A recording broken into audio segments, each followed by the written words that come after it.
The Pirates won the World Series. The Baltimore Colts, before they were the Ravens and Ray Rice, won the Super Bowl.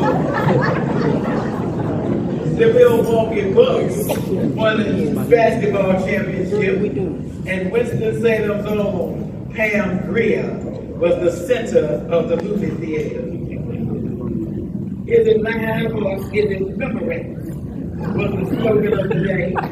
And Starbucks sold their first cup of coffee to the public in Seattle, Washington. Cliff Wilson entertained us and said the devil made me do it. And just my imagination and Jody got your girl and gone. The hits on the radio. Marvin Gaye said what's going on. And in the midst of all that was going on, at Winston-Salem State University, right in Winston-Salem, North Carolina, was the 1971 championship CIAA team.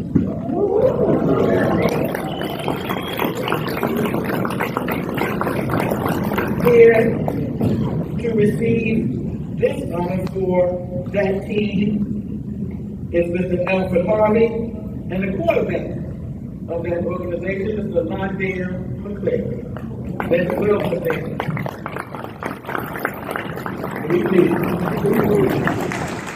Before I get started, let's give Donald Williams another round of applause.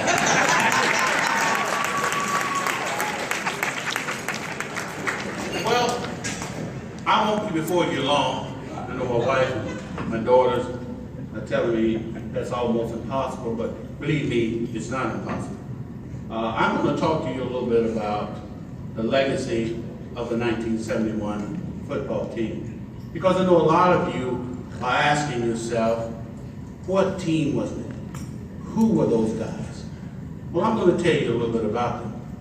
That team consisted of a group of individuals who came together, young freshmen and sophomores, and we had a few outstanding players mixed in with guys like myself.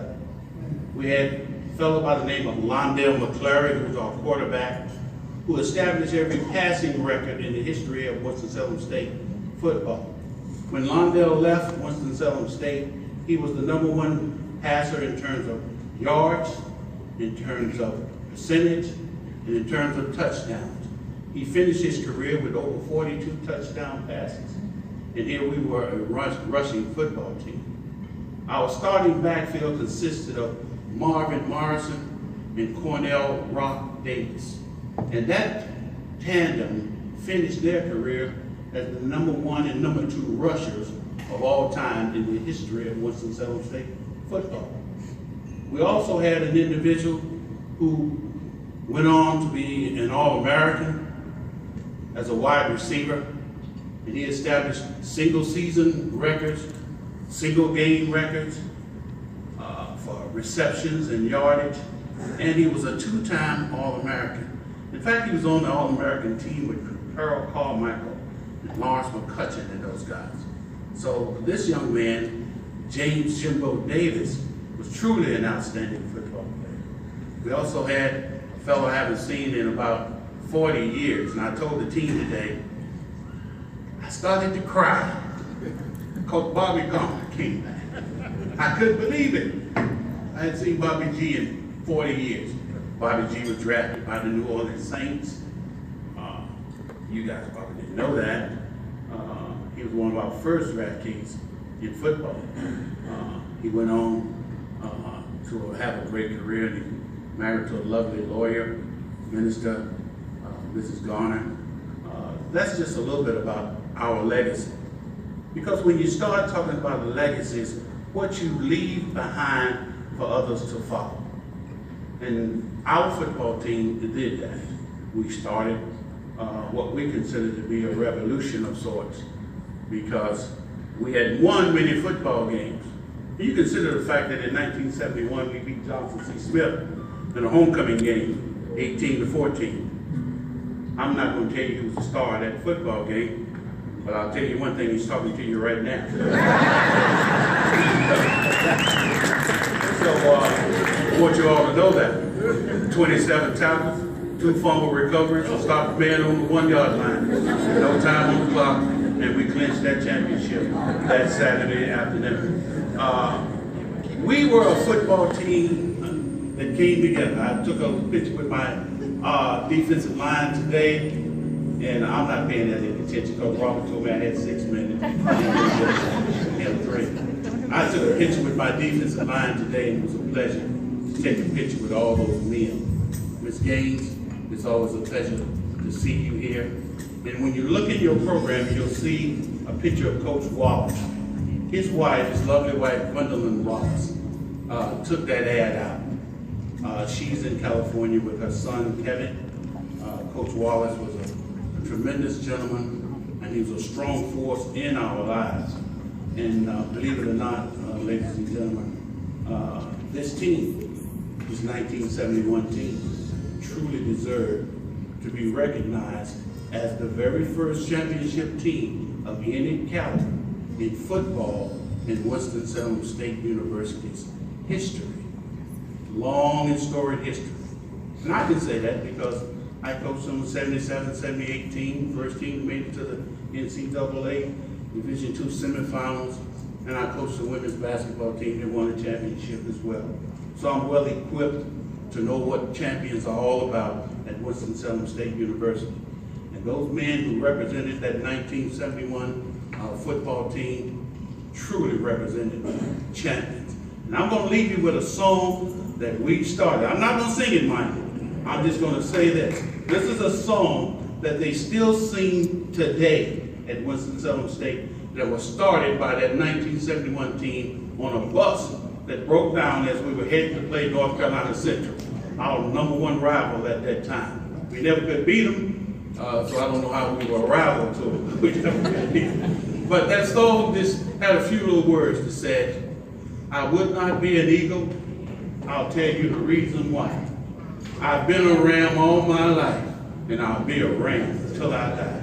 That's our legacy, ladies and gentlemen, the 1971 CIAA Southern Division champions. Thank you for your time. All the members who are present of that team, please stand so that we may see you and applaud you for this induction.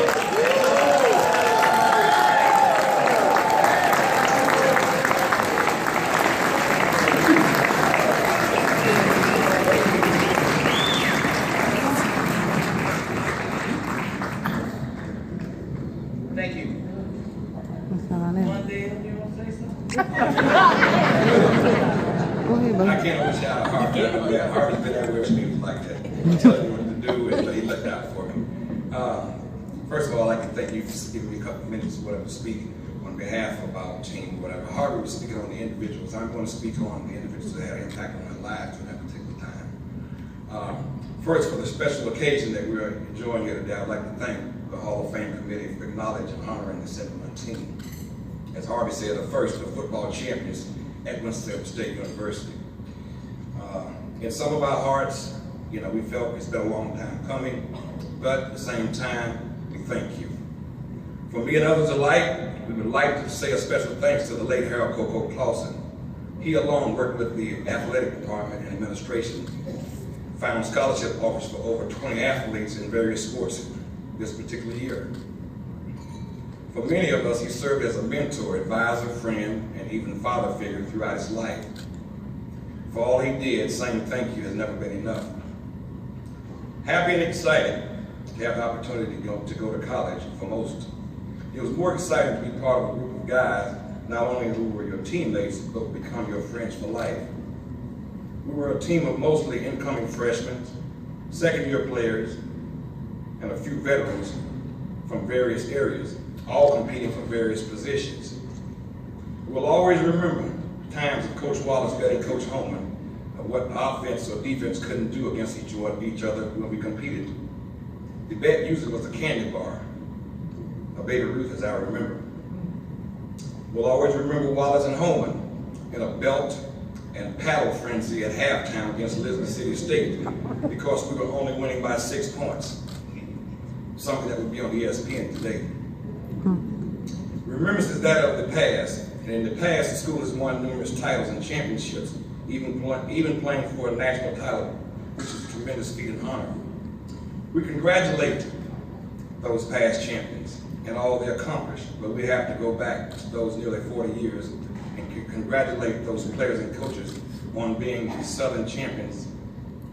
It was a time of limited resources, no weight rooms to build our muscles, no rehab as they do today, no ice baths to relieve aching joints and muscles, only a bag of ice for swollen joint and muscles until you're ready deemed to play again. We had a tremendous trainer in Buddy Taylor who kept us patched together and ready to play by week's end. I still personally use and resort to some of his treatments today. Thank you, Buddy, wherever you are. Unlike schools of today where you find coaches of all positions and titles, we had 6, Red Grady, Al McManus, and Ike Howard, who in today's terms would be considered graduate assistants. But as true coaches, Coach Lou Williams, who pushed us to be good on the offensive side of the ball. Baxter Holman, who intimidated the defensive side to stay focused by carrying a wooden paddle in his back pocket. Theo Wallace, our head coach, who helped us keep us together to achieve our prize. Also a man who believed in us as a team. Thank you, coaches. Yes, it has been nearly 40 years since we shared that journey, but by God's grace, we are here today. Being honored, and personally, I am happy and blessed to be here with you tonight. As I stand here tonight, I know you would accept me saying, for the 71 Rams of old, we stand in place for the late Charlie Houston, C.C. Pfeiffer, Marvin Morrison, George Matter,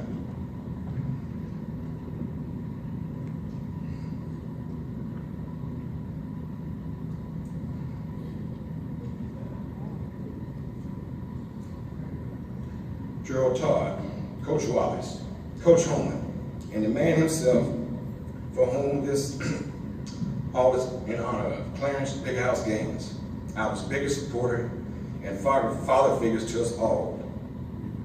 Excuse me, may we never forget. As there may be others, let us not forget them either. With great sincereness, we hope it's not too late to thank all those who had an impact in our lives and since. Mainly the University of Winston-Salem State for giving us an education with the ability of opportunities in life.